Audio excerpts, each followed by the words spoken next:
El ministerio del apostolado es un ministerio especial que dentro de los otros 4 restantes se cumplen con la vida de los apóstoles, de estos 12 discípulos que fueron en primera instancia de nuestro Señor Jesucristo, y después Pablo.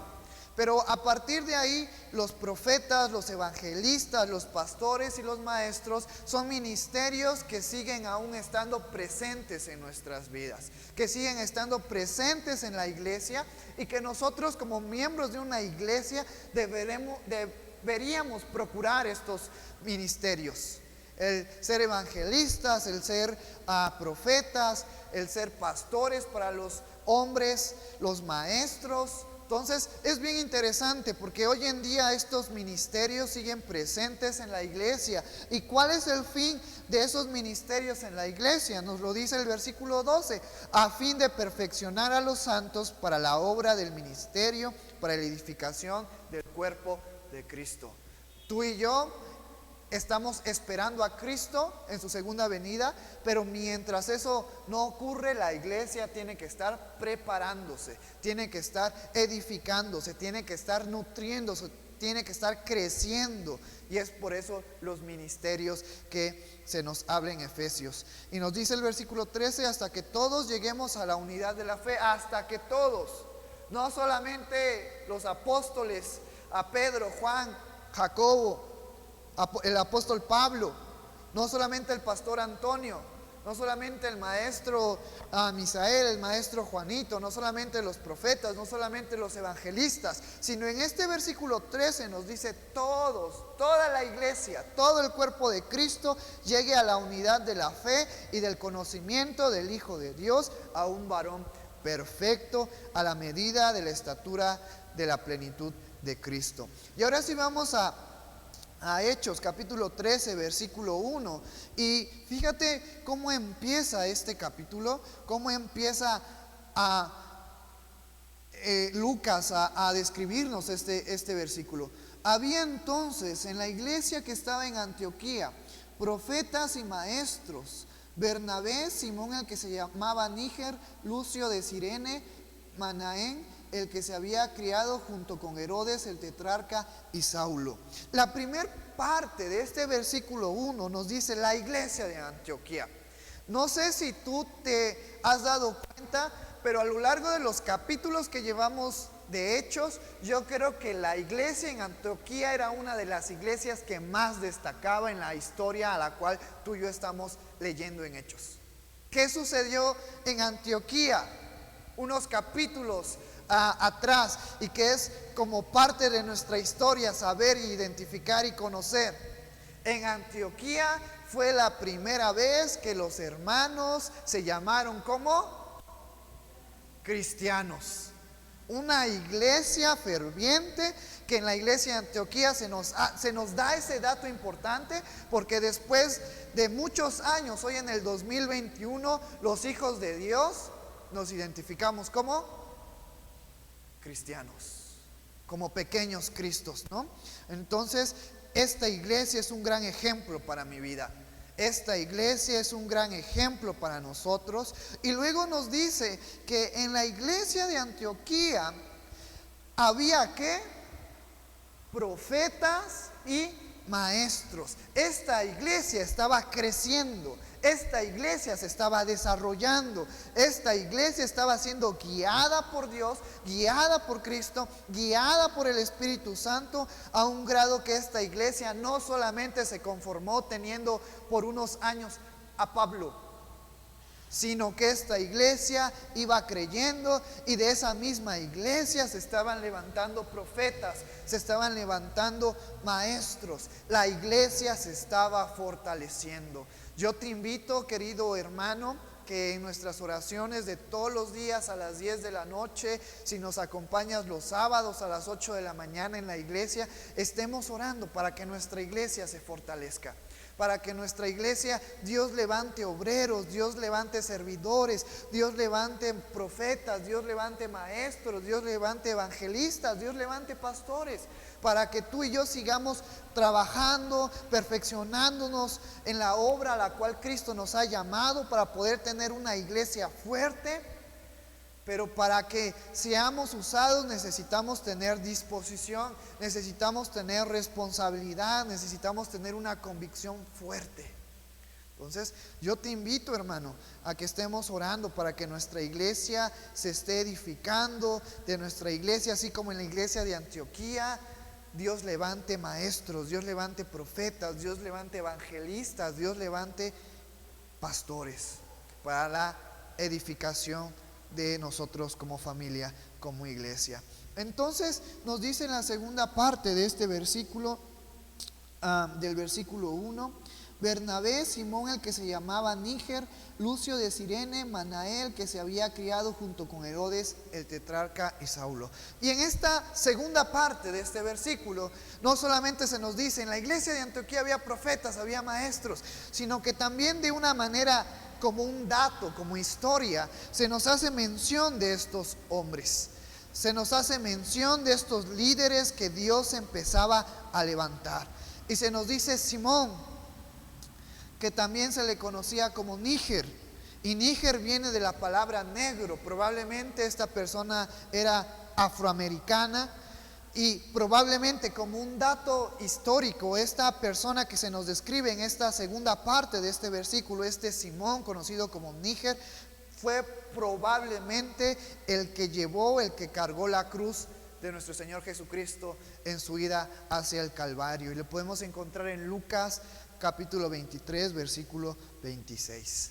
Después se nos habla de Lucio de Cirene. No se nos da mucha información histórica, pero es mencionada en este versículo. Después se nos habla de Manaén.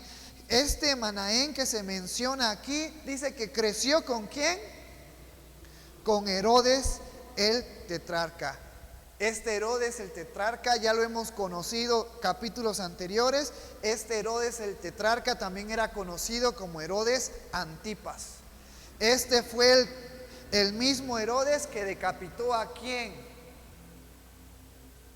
A Juan el Bautista, y el que presidió durante uno de los juicios de nuestro Señor Jesucristo, que se encuentra descrito en Lucas capítulo 23, versículos de 7 al 12. Entonces, fíjate la diferencia de Herodes, que se dedicó a decapitar a Juan el Bautista, que estuvo y que tuvo parte en la crucifixión de nuestro Señor Jesucristo, y Manaén, crecieron juntos, estuvieron juntos, pero tomaron caminos diferentes. Uno mató a Juan el Bautista y presidió en uno de los juicios de Jesús antes de su crucifixión, y el otro se había convertido al cristianismo, había puesto su fe en Jesús. Y no solamente eso, sino que Dios lo estaba usando y Dios lo había hecho un líder de una congregación impresionante en Antioquía.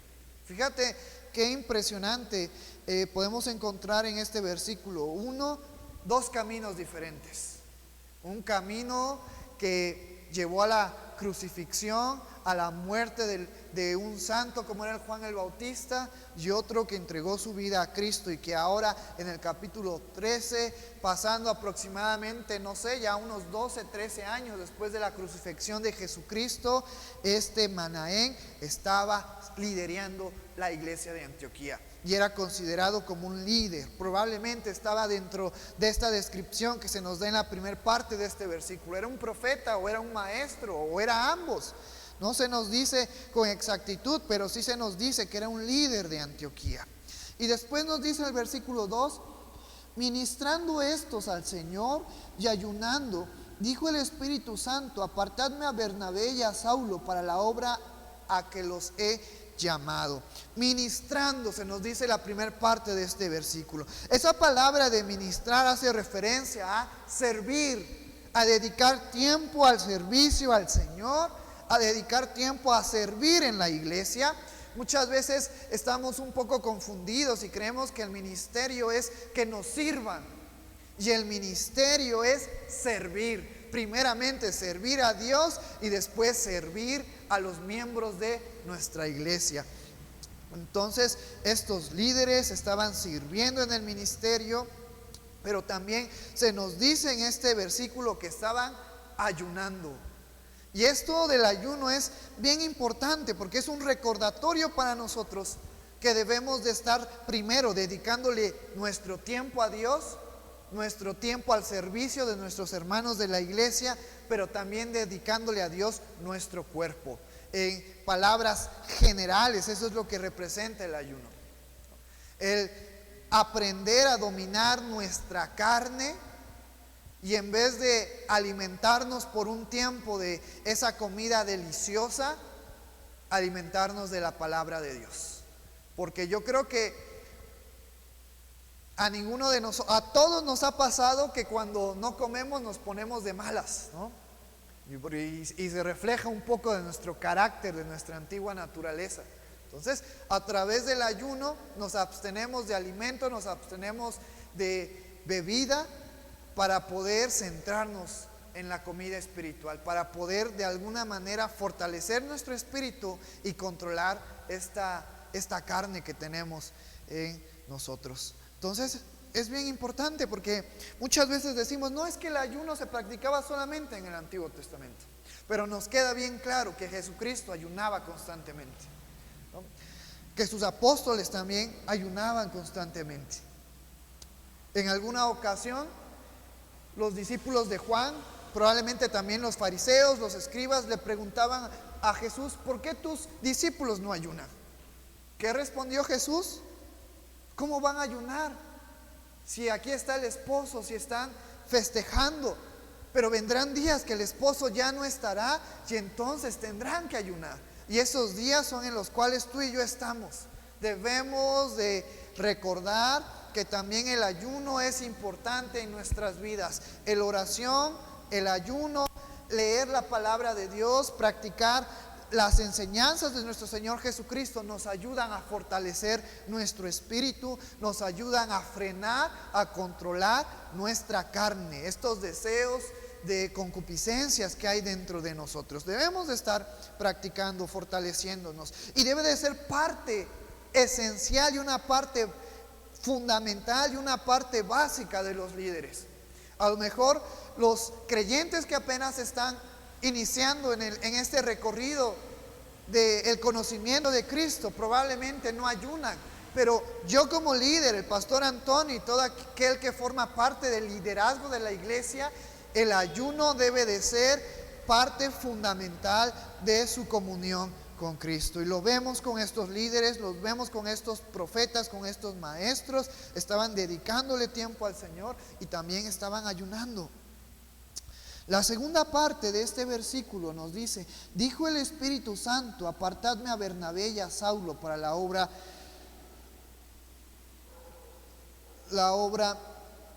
a que los he llamado. La manifestación del Espíritu Santo, la obra a la cual ha llamado a Bernabé y a Saulo. Tú y yo como iglesia debemos de estar buscando la dirección del Espíritu Santo en nuestras vidas, en nuestra familia, pero también en nuestra iglesia. Qué bonito sería, qué mejor manera de recibir instrucciones por el Espíritu Santo, porque acuérdate que el Espíritu Santo nos guía a toda verdad. Todo lo que el Espíritu Santo ponga en el corazón de la iglesia, todo lo que el Espíritu Santo ponga en el corazón de un hermano y él lo hace, va a dar frutos, porque el Espíritu Santo nos guía a la verdad.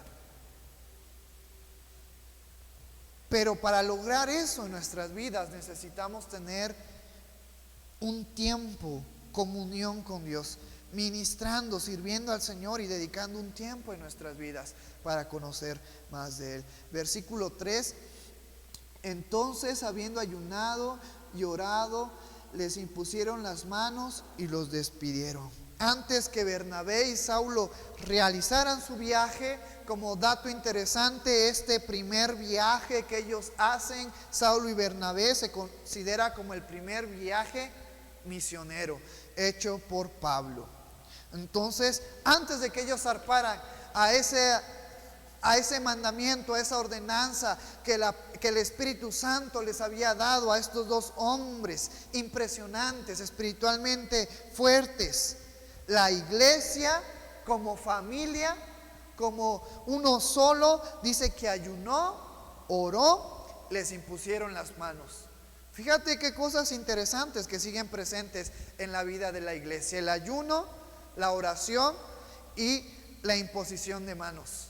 Si no sabes si la imposición de manos es bíblica o no es bíblica, aquí la encontramos: la imposición de manos. El extender la mano y orar hacia alguien. ¿Qué puede representar? Que estamos de acuerdo con lo que se va a hacer, que señal de ánimo, de motivación, de respaldo.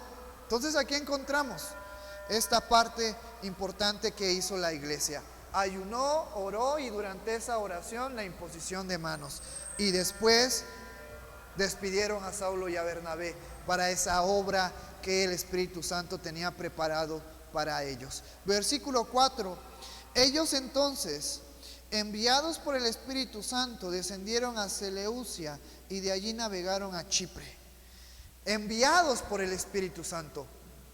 No solamente fueron enviados por la iglesia de Antioquía, porque también a partir de este primer viaje misionero, a Bernabé y a Saulo se les consideraron como misioneros de parte de la iglesia de Antioquía. Pero ¿por qué fueron enviados? No porque la iglesia lo pensó en un instante o en una primera instancia, sino que fue una ordenanza del Espíritu Santo. Por eso, una vez más, en este versículo 4 se nos dice: ellos entonces, enviados por el Espíritu Santo. Esto es bien importante en nuestras vidas, hermanos, que debemos de conocer, porque no es lo mismo que yo con mis emociones, que con mis deseos vaya a predicar el evangelio a cierto lugar, a que me envíe el Espíritu Santo. Son dos cosas diferentes. Probablemente yo con mis fuerzas, con mis acciones, si voy a algún lugar, puedo tener éxito o puedo tener fracaso. Pero cuando yo soy dirigido por el Espíritu Santo a hacer algo que Él ha puesto en mi vida, tenme por seguro que el éxito en lo que vaya a suceder va a ser 100%, porque estás siendo dirigido por el Espíritu Santo. Van a haber pruebas, van a venir problemas, van a venir necesidades, pero el Espíritu Santo va a ser el que nos va a sacar adelante en medio de esos problemas, en medio de esas necesidades. Y vamos a ver un ejemplo en estos versículos que vamos a estar estudiando en esta mañana. No porque Pablo y Saulo fueron enviados por el Espíritu Santo, Bernabé y Saulo fueron enviados por el Espíritu Santo, no hubieron problemas. Hubieron problemas. Y después nos dice el versículo 5: y llegados a Salamina anunciaban la palabra de Dios en las sinagogas de los judíos. Tenían también a Juan de ayudante. Salamina, se nos habla de una ciudad, de una provincia donde anunciaban la palabra de Dios, pero ¿en dónde? En la sinagoga de los judíos. Aquellos judíos que vivían todavía bajo el antiguo pacto, bajo las ordenanzas de los pentateucos. Pablo no se había olvidado de los judíos. Aunque más adelante Pablo dice: yo le voy a hablar a los gentiles, a eso fui enviado. Pablo aún tenía esa necesidad, ese fervor de alcanzar a sus compatriotas, de alcanzar a los de su mismo pueblo. Estos judíos que se rehusaban a creer en Cristo como el Mesías. Muchos de ellos, pero también muchos de ellos confiaron en Cristo y pusieron su fe, depositaron su fe en Jesucristo. Después, la segunda parte de este versículo 5 se nos menciona que tenían a un ayudante, Juan. Este Juan no es el apóstol Juan, sino este Juan también es conocido como Marcos, aquel que escribió el Evangelio de Marcos. Vemos como este joven, porque era un joven, estaba con ese deseo ferviente de servir en las cosas de Dios, con ese deseo de participar en las cosas de Dios. Hoy en esta mañana invito a todos los jóvenes que prioricen sus acciones, sus deseos. Yo sé que todos queremos ser felices, yo sé que todos queremos tener una buena vida, yo sé que todos queremos pasarla bien en esta tierra, pero nuestra prioridad que sea el servicio a Dios. Que nuestra prioridad, que nuestro deseo, que nuestro anhelo sea primero servir a Dios. Y esa es una lucha muy constante y muy usual en la vida de los adolescentes y en los jóvenes. Y debemos de aprender de Marcos, Juan Marcos, el que fue mencionado en Hechos capítulo 12, versículo 25. A su edad, siendo él un joven, ya participaba en el ministerio. Ya estaba con Bernabé y con Saulo, participó en este primer viaje misionero. Y posteriormente, después de aprender, de fortalecerse, de crecer, de ser un líder en la iglesia, nos dejó un legado en el evangelio escrito por él, el evangelio de Marcos. Versículo 6.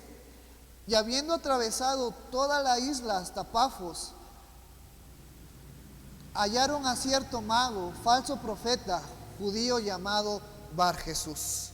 Nos dice como un dato interesante en este versículo 6, Pafos, habiendo atravesado toda la isla hasta Pafos. Esta Pafos era una ciudad en la costa oeste de Chipre, era conocida por su inmoralidad sexual, donde aquí Bernabé se iban a enfrentar problemas. Se iban a enfrentar una combinación de inmoralidad y oscuridad espiritual que era común en toda la cultura del Imperio Romano. Esta ciudad, Pafos, adoraban a Venus, la diosa del amor. Y hay muchos comentarios acerca de esta ciudad. Si tú quieres nutrirte un poco más de información histórica, varios escritores se nos hacen referencia a esta ciudad como una ciudad completamente perdida en inmoralidad sexual. Para ellos, cosas fuertes como no solamente la fornicación, el adulterio, sino el tener sexo con muchas personas era normal, ¿no? Y era agradable para ellos, para su carne. Y más porque ahí adoraban a esta diosa Venus, tenían un lugar especial para ella. Entonces vemos la primera lucha que tenía ya el apóstol Pablo y Bernabé, con luchar contra una sociedad perdida, una sociedad en inmoralidad sexual. Eso me recuerda lo que pasó en el Antiguo Testamento con esta ciudad que fue destruida por su inmoralidad sexual también. Entonces es bien interesante. Y dentro de esta ciudad se nos dice en este versículo 6 que hallaron a un cierto mago, falso profeta, judío llamado Bar Jesús. Mira, se nos habla de un falso mago, de un tal Bar Jesús, que era un cierto mago. Desde entrada, desde ahí sabemos que él también estaba perdido, que él estaba en la hechicería, en cosas ocultas. Pero también se nos describe que era un falso profeta, y para acabarla era judío. Y este tal Bar Jesús, vamos a ver más adelante la influencia que tenía sobre las personas, la influencia que tenía sobre una persona en específico. Y que tú y yo vamos a aprender algo de esta historia. Y no solamente eso, sino que este Bar Jesús, este mago, este falso profeta, este judío, ¿sabes qué significa Bar Jesús traducido al hebreo? Su nombre significaba hijo de Jesús. Mira nada más, qué impresionante. Cómo esta persona podía influenciar en una persona importante que vamos a ver en el versículo 7. Versículo 7, que estaba con el procónsul Sergio Paulo, varón prudente. Este, llamando a Bernabé y a Saulo, deseaba oír la palabra de Dios. Este tal Bar Jesús, este que significaba hijo de Jesús, tenía una amistad con el procónsul de esta ciudad, el procónsul Sergio Paulo, ¿no? ¿Y que era un procónsul? Era un hombre importante. El procónsul tenía un cargo romano, era responsable de toda una provincia, de toda una ciudad, respondía a el Senado romano. Y para poder saber qué tan importante era este procónsul, se nos dice en la historia, en la estructura del Imperio Romano, que las provincias solamente eran gobernadas por dos tipos de personas. ¿El emperador o el procónsul? Solamente el procónsul o el emperador podían gobernar sobre estas provincias. Entonces, este procónsul era alguien importante. Este procónsul era alguien que tenía a cargo una nación, así como Herodes. Este Herodes Agripa que veíamos en el capítulo anterior. Y podemos ver una comparación bien breve. Mientras Herodes trataba de agradar ¿a quién? Al mismo pueblo, a los mismos judíos. Y tanto fue así que antes de su muerte se nos dice que los judíos veían a Herodes ya como un dios. Y cuando Herodes se levanta para dar su discurso en aquel teatro y empieza a dar un discurso imponente, que no se nos especifica en los versículos de Hechos, pero sí se nos dice que cuando Herodes estaba hablando después de ese discurso, el pueblo judío decía: voz de Dios y no de hombre. Y entonces vemos la intención de Herodes, el querer ser como Dios. Un líder con una nación a cargo. Y un capítulo más adelante, ahora vemos a un procónsul teniendo una provincia, teniendo una ciudad a cargo. Pero parte de este versículo 7 se nos dice que este procónsul Sergio Paulo era un varón prudente, completamente diferente a la actitud de Herodes, completamente diferente a la intención de Herodes. Porque este procónsul, se nos dice, deseaba oír la palabra de Dios, a tal grado que llamó a Saulo y a Bernabé, no importando lo que una sociedad en pecado, lo que una sociedad en inmoralidad sexual pensaran de él. Él quería oír la palabra de Dios. Él quería ser libertado. Él quería tener una razón para vivir, una razón para seguir siendo prudente. Y aquí vemos el milagro, la obra de Dios. Por eso es que Pablo y Bernabé fueron llamados por el Espíritu Santo. Tenían una misión, y parte de esa misión, parte de ese viaje misionero, estaba la salvación de este procónsul romano que era prudente.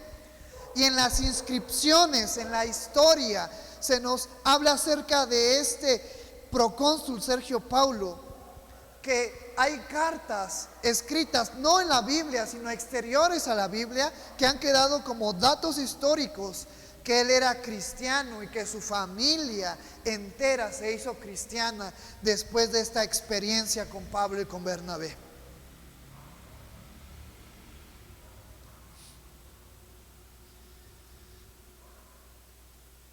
Versículo 8. Pero le resistía Elimas el mago, pues así se traduce su nombre, procurando apartar de la fe al procónsul.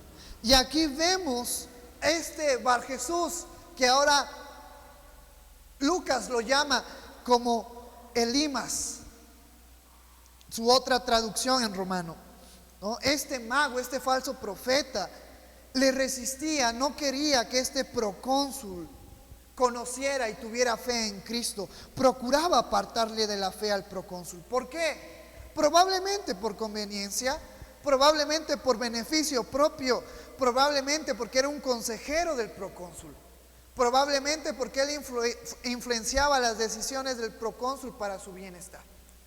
Y así en la sociedad hay personas allá afuera que necesitan conocer de Cristo, que tienen ese deseo, que tienen esa necesidad de venir a los pies de Cristo, pero también hay una influencia detrás de ellos que muchas veces lo desaniman a conocer de Cristo, que muchas veces los alejan de conocer de Cristo, que muchas veces los guían por un camino equivocado. Por eso podemos aprender de una manera práctica que nosotros como creyentes, y principalmente los jóvenes, los adolescentes, todos aquellos que están en la etapa de escolar, en la secundaria, en el bachillerato, en la universidad, nosotros como cristianos debemos de procurar tener buenas amistades. Porque muchas veces esas amistades nos influencian en nuestras vidas, en nuestra forma de pensar. Si yo tengo buenas influencias, voy a poder ser una buena persona con mayor facilidad. Voy a poder ser un buen creyente con mayor facilidad. Pero si yo tengo amigos que son contrarios a lo que yo pienso, a lo que me dice la palabra de Dios, probablemente voy a caer también en esos errores. Y aquí podemos ver un ejemplo. Este falso profeta, Elimas el mago, queriendo hacer todo para que el cónsul, el procónsul, no conociera de Cristo, no fuera salvo, no cambiara su vida, no pusiera la identidad de Cristo en su vida. Versículo 9. Y aquí podemos ver cómo se levanta un adversario, un problema en la fe en cuanto a esta intención de que el procónsul conociera de Dios, verdaderamente quién era Dios, quién era Cristo. Versículo 9, entonces Saulo, que también es Pablo, lleno del Espíritu Santo, fijando en él los ojos, dijo: oh, lleno de todo engaño y de toda maldad, hijo del diablo, enemigo de toda justicia, ¿no cesarás de trastornar los caminos rectos del Señor? En el versículo 9, como dato histórico, podemos encontrar la primer mención de Saulo como Pablo. A partir de aquí, de estos capítulos, Saulo es más conocido como Pablo. Y nos dice la segunda parte de este versículo 9 que Saulo, Pablo, estaba lleno del Espíritu Santo. Pero debemos de entender bien esto que nos dice, lleno del Espíritu Santo, porque podemos cometer un error. Cuando el Espíritu Santo, empezamos un poco más atrás, ¿cómo tenemos al Espíritu Santo en nuestras vidas?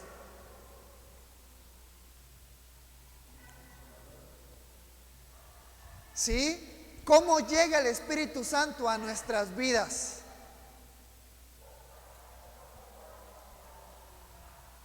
Cuando tú y yo ponemos nuestra fe, nuestra confianza en Jesucristo, la identidad de Cristo es puesta en nuestras vidas, esa identidad que nos santifica, que nos justifica, que nos purifica, que nos glorifica, es puesta en nuestras vidas. Gracias a esa identidad somos llamados hijos de Dios. Pero también el Espíritu Santo viene a nuestras vidas a guiarnos de toda verdad. Y cuando el Espíritu Santo viene a nuestras vidas, Él reposa, Él entra en nuestras vidas por completo. Y en este versículo, cuando hace mención a que Pablo estaba lleno del Espíritu Santo, hace referencia no a que el Espíritu Santo estaba por completo en él, porque cuando tú y yo conocemos a Cristo, el Espíritu Santo viene a nuestras vidas, Él mora por completo en nuestras vidas. No hay parte en nuestra mente, en nuestro corazón, en nuestro ser que no sea llenado por el Espíritu Santo, que no abarque el Espíritu Santo. Pero en esta definición que nos dice lleno del Espíritu Santo, está haciendo referencia no a cantidad del Espíritu Santo en la vida de Pablo, sino a que Pablo estaba siendo guiado por el Espíritu Santo. Nosotros como iglesia, cuando creemos en Cristo, el Espíritu Santo viene por completo en nuestras vidas. No a un 20%, no a un 30%, no. Por completo el Espíritu Santo viene a nuestras vidas. Y en este término, cuando se habla lleno del Espíritu Santo, hace referencia a que estaba siendo guiado completamente en cuerpo, alma y mente por el Espíritu Santo. Ese es un gran reto para la vida del creyente. El Espíritu Santo ya está en nuestras vidas, pero el reto es ser guiados en nuestra mente, en nuestra boca y en nuestras acciones por el Espíritu Santo. ¿Cómo podemos ser guiados por el Espíritu Santo? Buscando a Dios, A través del ayuno, a través de la oración, a través de la lectura, a través de esas acciones que Cristo nos ha llamado, empezamos a dejar de ser guiados por nosotros mismos, ya no por el pecado, porque los que no tienen a Cristo son guiados por el pecado, pero los creyentes, cuando nos adentramos a conocer más de Dios, cuando tenemos ese ministerio, ese servicio a Dios, dejamos de ser guiados por nosotros, por nuestra intención, por nuestra mente, por lo que yo quiero, y somos empezados a ser guiados por el Espíritu Santo. Pablo, a lo largo del tiempo que ya había tenido de cristiano, él había comprendido eso. Él estaba a tal punto que nos dice este versículo, estaba lleno del Espíritu Santo, referencia a que estaba siendo guiado por el Espíritu Santo. Y estaba listo para confrontar esta oposición. Y muchas veces queremos afrontar la oposición que llega a nuestras vidas, a nuestra iglesia, con nuestra mente, con nuestro intelecto, con nuestras fuerzas. Pero aquí Pablo iba a afrontar, iba a confrontar esta oposición de este tal Bar Jesús, de este Elimas el mago, siendo guiado ¿por quién? Por el Espíritu Santo. ¿Qué mejor que hacerlo siendo guiado por el Espíritu Santo?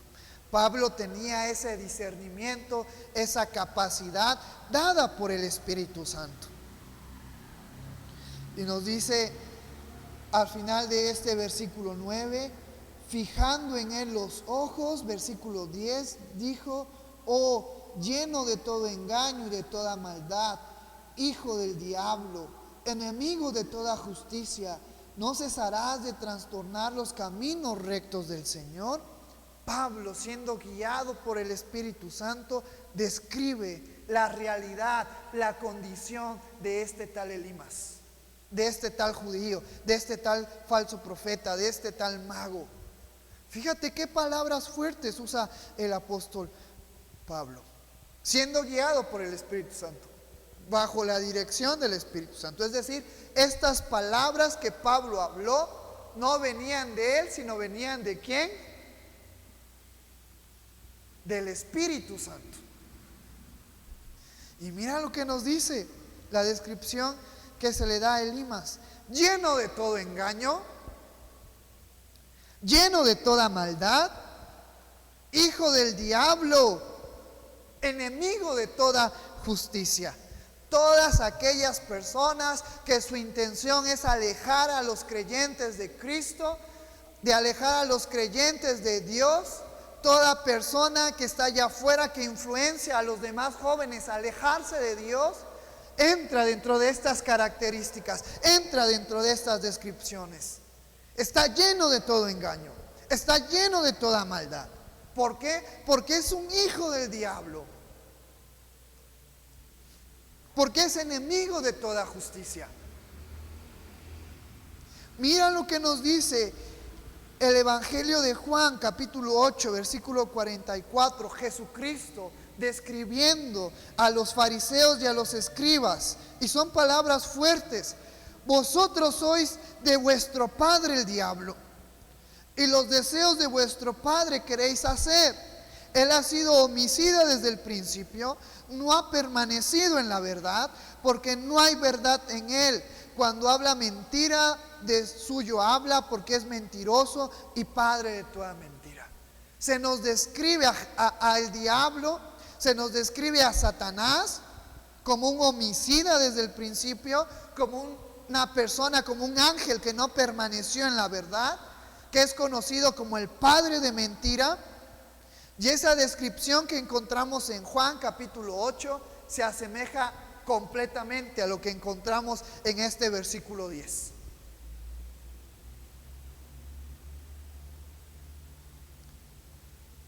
Cuando por medio del Espíritu Santo Elimas es descrito lleno de todo engaño, sí, porque Satanás es el padre de toda mentira. Lleno de toda maldad, sí, porque Satanás no ha permanecido en la verdad. hijos del diablo, sí, porque su identidad de Elimas y de toda persona que no tiene la identidad de Cristo y que está procurando alejar a las personas de Dios, su identidad está en el enemigo, en Satanás.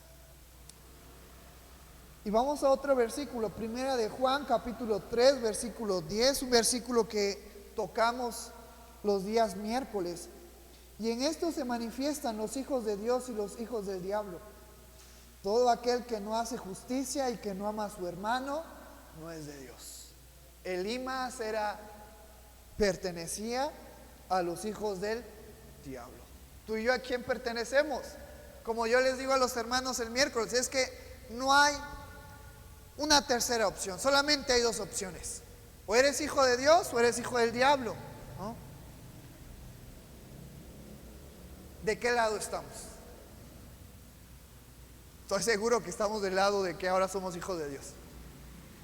Pero debemos de tener cuidado de aquellas personas que todavía están en la identidad del pecado y que pueden influenciar en nuestra forma de ver la vida, en nuestra forma de pensar, en nuestra forma de actuar, en nuestra forma de responder. Debemos de tener cuidado. Segunda parte de este versículo 10. Voy a volver a leer el versículo 10 completo. Dijo, oh lleno de todo engaño y de toda maldad, hijo del diablo, enemigo de toda justicia. Esta es la segunda parte. ¿No cesarás de trastornar los caminos rectos del Señor? Elimas con sus acciones estaba corrompiendo la vida de un procónsul que quería conocer de Dios, que quería conocer de la verdad, que quería ser liberado de este pecado, que quería conocer a Cristo. Por eso es que el apóstol Pablo, con ese discernimiento, con esa llenura, con esa dirección del Espíritu Santo, hace esta pregunta y lo cuestiona: ¿no cesarás de trastornar los caminos rectos del Señor? Porque Elimas guiaba a las personas por engaño, por su maldad, por su injusticia, porque era un hijo del diablo, a los caminos de la imperfección. Además de que estaba impidiendo que el procónsul conociera el verdadero camino a la redención, a la salvación, a ese conocimiento de Dios, a ese conocimiento de Cristo. Versículo 11. Ahora pues, he aquí la mano del Señor está contra ti y serás ciego y no verás el sol por algún tiempo.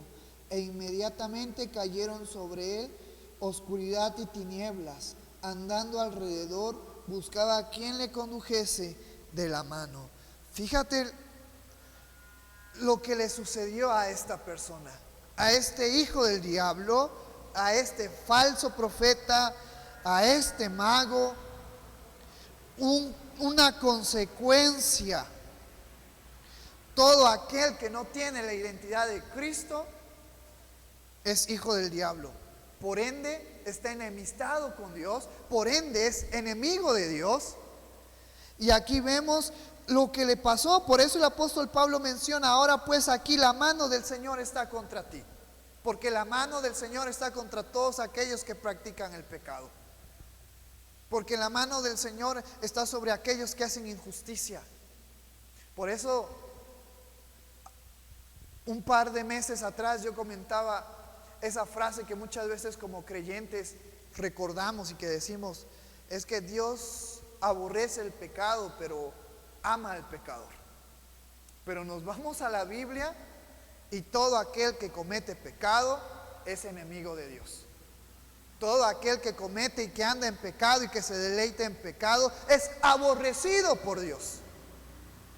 Y aquí podemos ver la mano de Dios sobre esta persona que era aborrecida para Dios por cuanto practicaba y estaba bajo el dominio de Satanás.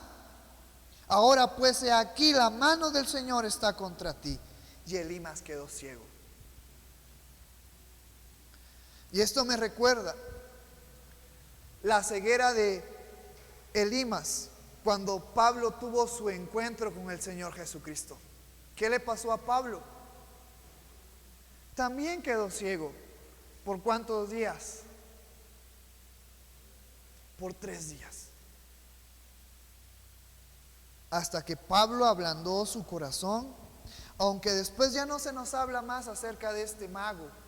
Pero yo pienso que a través de lo acontecido, a través de que él también pasó por ceguera, ahora él tenía 2 opciones: seguir creyendo en lo que él hacía, o también entregar su vida a Cristo, como lo hizo Pablo en su tiempo, cuando también tuvo el encuentro con Cristo. Y esto es algo bien interesante para nuestras vidas. E inmediatamente cayeron sobre él obscuridad y tinieblas, un reflejo de lo cual él estaba viviendo. Él no estaba viviendo bajo la verdad, él no estaba viviendo bajo la luz gloriosa de Cristo, él estaba viviendo espiritualmente bajo oscuridad y tinieblas, y ahora de una manera física era reflejado el que sobre él cayera oscuridad y tinieblas. Y andando alrededor buscaba a quien le condujese de la mano. Versículo 12, y con este versículo terminamos. Entonces el procónsul, viendo lo que había sucedido, creyó maravillado de la doctrina del Señor. Y algo importante que podemos aprender en este versículo 12, viendo lo que había sucedido, podemos ver que el procónsul había entendido lo que representaba Elimas el mago, lo que representaba su identidad y lo que representaba Pablo y su identidad. Mientras uno estaba en obscuridad, mientras uno andaba en tinieblas, mientras uno era hijo del diablo, el procónsul pudo ver, pudo notar que Pablo era diferente, que Pablo era un hijo de Dios, y quedó impactado por lo sucedido. Vio a un Pablo demostrando su convicción, vio un Pablo demostrando su audacia, su creencia, que Pablo estaba dispuesto a pelear por su fe, a defender lo que él creía. ¿Cuántos de nosotros estamos dispuestos a defender nuestro credo en Cristo? ¿Cuántos de nosotros estamos dispuestos a defender nuestra forma de pensar con respecto a no al aborto, a no a las diferentes formas de vivir, a no a las diferentes formas de sexualidad que ya se encuentran en esta sociedad? ¿Cuántos de nosotros tenemos esa convicción para poder defender nuestro credo? De una manera simple podemos encontrar a Pablo confrontándose a un tal Bar Jesús, a un tal Elimas, contrario a la forma de enseñar y de creer en la palabra de Dios. Pero ¿cuántos de nosotros tenemos esa convicción de defender nuestra fe?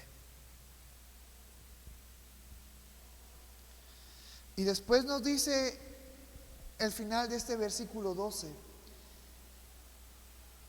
creyó maravillado de la doctrina del Señor. El procónsul no creyó por lo que Saulo había hecho. Muchas veces creemos que fue por eso, que fue por un milagro, por algo sobrenatural que el procónsul creyó. Pero conforme a este versículo y a esta segunda parte, este procónsul creyó maravillado de la doctrina del Señor. ¿Por qué creyó? No por el milagro, sino porque fue maravillado por la doctrina del Señor.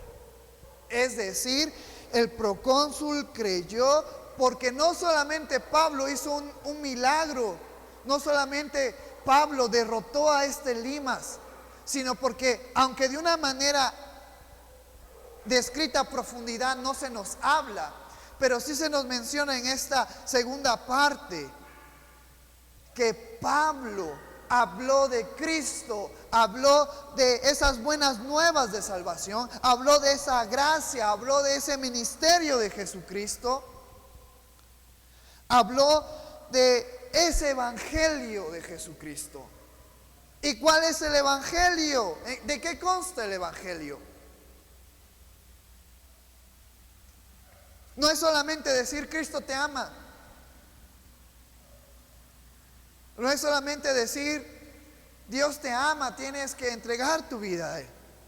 El Evangelio consta del ministerio de Jesucristo, de su crucifixión, de su sepultura, de su ascensión. Aunque no se nos dice de una manera explícita, podemos encontrar que Pablo le enseñó el Evangelio al procónsul. Y el procónsul no creyó por el milagro. Hoy hay muchas personas que dicen, ¿quieres que yo me vuelva creyente? ¿Quieres que yo crea en Dios? Enséñame milagros. Los fariseos, los escribas, le pedían a Jesucristo que les hiciera un milagro para que ellos creyeran en Él como el Mesías. Pero para tener un credo genuino, un credo real en la vida de las personas, no necesitan ver un milagro, necesitan oír del Evangelio de Cristo. Por eso, y a lo mejor son palabras un poco fuertes las que voy a decir, pero por eso es que hay muchas personas que dicen ser creyentes porque vieron algo sobrenatural en sus vidas, pero no están hoy aquí. Pero no están hoy aquí en las diferentes iglesias. Pero no se toman ese tiempo para conectarse en línea. Porque muchas veces somos duros como el pueblo de Israel. Queremos ver milagros y milagros y milagros y milagros. Pero cuando nuestra verdadera fe, nuestra verdadera convicción se pone a prueba, al ver problemas, al ver necesidades, al ver aflicciones o al ver que mi vida ya todo marcha bien, me olvido de Dios. Porque muchas veces nosotros nos hemos mal acostumbrado a pedir milagros y señales para después creer. Pero, y ustedes díganme si no fue así, pero cuando ustedes creyeron en el Señor, probablemente no fue por ver un milagro, fue por haber escuchado la obra maravillosa de Cristo. Cuando yo entregué mi vida a Cristo, no fue porque Dios me libró de algo, fue porque yo escuché ese mensaje de salvación, a ese hombre perfecto que vino a esta tierra, que moró con nosotros, que siendo perfecto, que no habiendo manchas en él, entregó su vida por ti y por mí. Sufrió un martirio antes de ser crucificado, después fue crucificado, murió, fue sepultado, pero al tercer día resucitó. Por esa palabra fue que yo creí. Por esa palabra fue que yo estoy aquí. Un ejemplo muy claro lo podemos encontrar también en esta tarde. El procónsul fue hasta cierto punto afortunado por ver lo que sucedió con este falso mago. Pero a lo que el procónsul le sorprendió fue lo que se nos describe en esta parte: maravillado de la doctrina, de las enseñanzas, del Evangelio del Señor, del Evangelio, de las doctrinas de Cristo. Procuremos eso, hermanos, en nuestras vidas. Procuremos buscar más de Dios antes que pedir. Procuremos fortalecer primero nuestras vidas, madurar espiritualmente en nuestras vidas antes de pedir un milagro en nuestras vidas. Yo te voy a invitar en esta tarde que te pongas de pie. Vamos a orar y después vamos a terminar con una alabanza dándole gracias a Dios. Qué bueno que puedes estar aquí, qué bueno que te has podido conectar. Hermanos, sigamos esforzándonos, sigamos fortaleciéndonos. Ahora que la iglesia está abierta, procuremos venir. No pongamos pretextos sobre pretextos, procuremos venir. Porque ya cuando la iglesia está cerrada, ay, ojalá la iglesia estuviera abierta. Procuremos venir, esforzarnos, conectarnos para poder estar en comunión unos a otros, para poder animarnos, para poder fortalecernos en el Señor. Procuremos estar en la iglesia. Vamos a orar en esta hermosa tarde. Señor que estás en el cielo, santificado sea tu nombre, Padre. Gracias por tu amor y gracias por tu misericordia. Gracias por esta oportunidad. Gracias, Señor, por esta enseñanza que hemos podido ver, que hemos podido escuchar, que hemos podido aprender, Señor. Gracias porque queremos ser guiados por tu Santo Espíritu a toda verdad, Señor. Queremos ser guiados como iglesia personalmente a toda verdad, a hacer tu voluntad, Padre. Fortalece nuestras vidas, fortalece la vida de los hermanos que hoy está aquí, Señor. Fortalece la vida de los hermanos que están conectados en línea, Padre. Yo te pido que tú sigas trabajando en nuestras vidas, que estemos agradecidos por lo que tú estás haciendo en nuestras vidas, por lo que tú estás haciendo en la vida de cada uno de nosotros, Padre. Que nos dejemos ya de este miedo, que nos dejemos ya de todo pereza, de toda flojera, Señor, y nos entreguemos realmente a buscarte a ti, Señor. Porque es bien fácil como creyentes decir: Señor, yo quiero ver tu obra en mi vida, yo quiero ver el milagro en mi vida, yo quiero ver la sanidad en mi vida. Y es bien fácil hablarlo como humanos, Padre. Pero tú nos llamas a ser hacedores de tu palabra. Tú nos llamas a esforzarnos. Tú nos llamas a buscarte cada día, Señor. Yo te pido que tú motives los corazones de nuestros hermanos, que tú obres en nuestras vidas para tomarnos esto en serio, Señor. Esta carrera que tenemos por delante, tomarlo en serio y dejarnos de toda inmadurez espiritual, de toda soberbia, de toda mentira en nuestras vidas y buscarte a ti, Señor, en espíritu y en verdad. Y dar esos frutos que se reflejan en una comunión como iglesia, en una comunión, Padre, como familia que somos, Señor. Porque no solamente debemos de buscarte cuando todo va mal en nuestras vidas. No solamente debemos de buscarte cuando estoy a punto de morir, sino ahora que estoy sano y que tú me has dado esa fuerza para poder levantarme en esta mañana, para poder darte las gracias, que tú me has dado esta fuerza para poder venir a la iglesia, Señor. Pon ese mismo deseo, esa misma voluntad en la vida de los hermanos, Padre. Porque los tiempos son duros, los tiempos son difíciles, y nosotros como cristianos, como iglesia, debemos de estar aquí.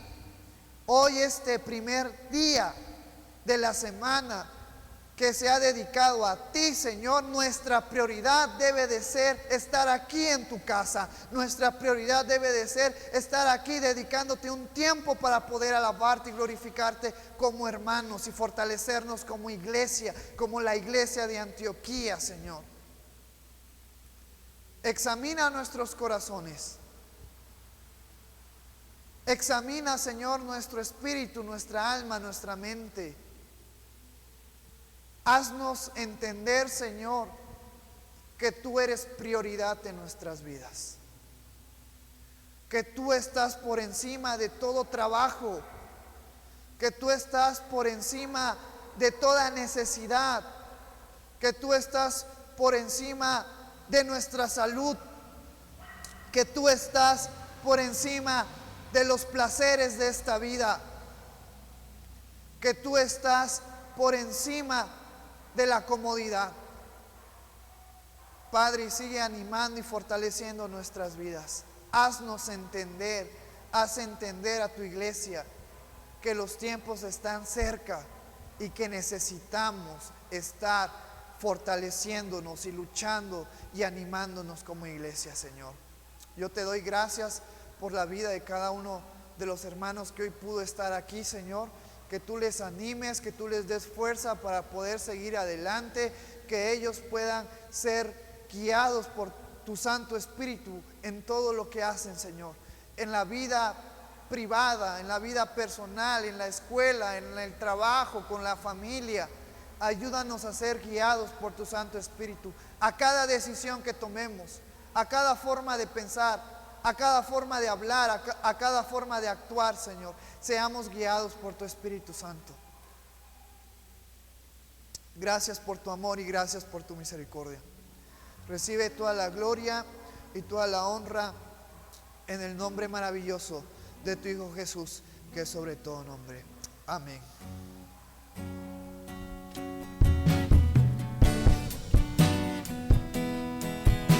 La tierra tiembla ante el amor de Dios.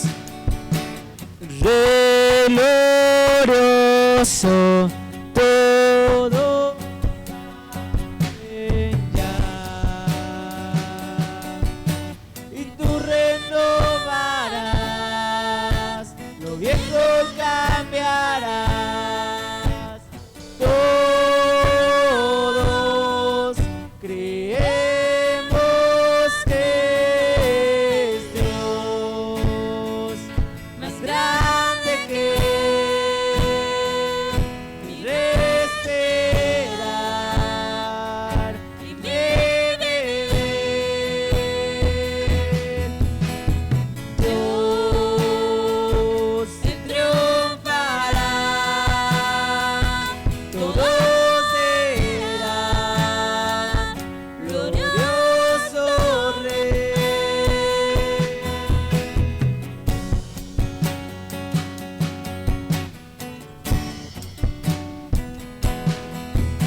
aquel y respirar y me beber.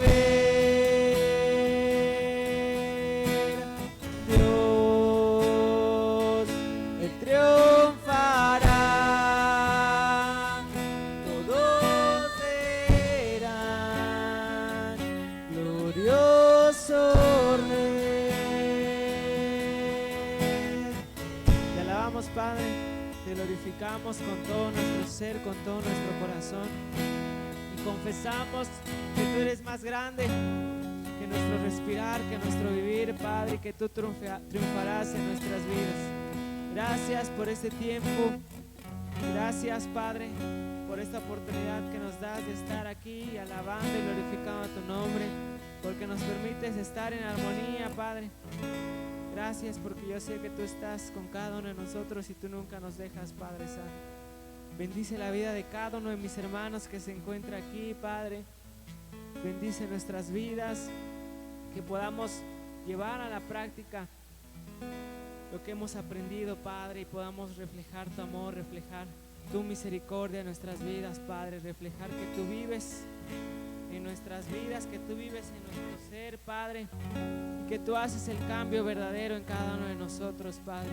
Te alabamos, te glorificamos, Padre, y en este tiempo que estamos pasando por necesidad, por angustia en todo el mundo, te pido que tú trabajes con nuestras vidas, que tú trabajes con cada uno de nosotros, Padre, y que se cumpla tu voluntad en nuestras vidas, Padre.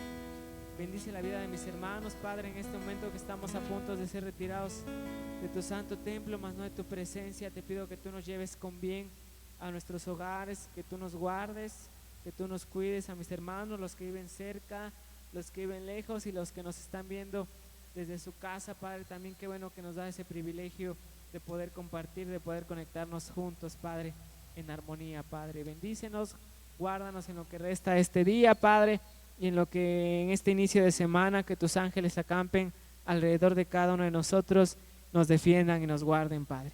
Gracias, en el nombre maravilloso de Jesucristo. Amén. Amén, amados hermanos, y así estamos despedidos. Que el Señor les bendiga.